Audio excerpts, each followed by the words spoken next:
Thomas's branch line is important, and so is Edward's.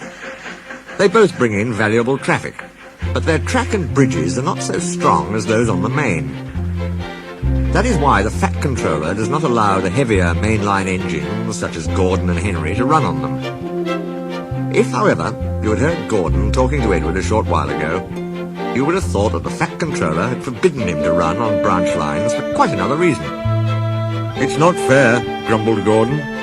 "What isn't fair?" asked Edward. "Letting branch line diesels pull mainline trains." "Never mind, Gordon. I'm sure Boko will let you pull his trucks sometimes. That would make it quite fair." Gordon spluttered furiously. "I won't pull Boko's dirty trucks. I won't run on branch lines." "Why not?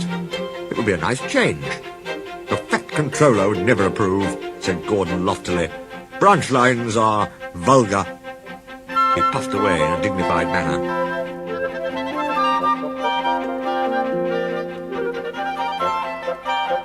Edward chuckled and followed him to the station.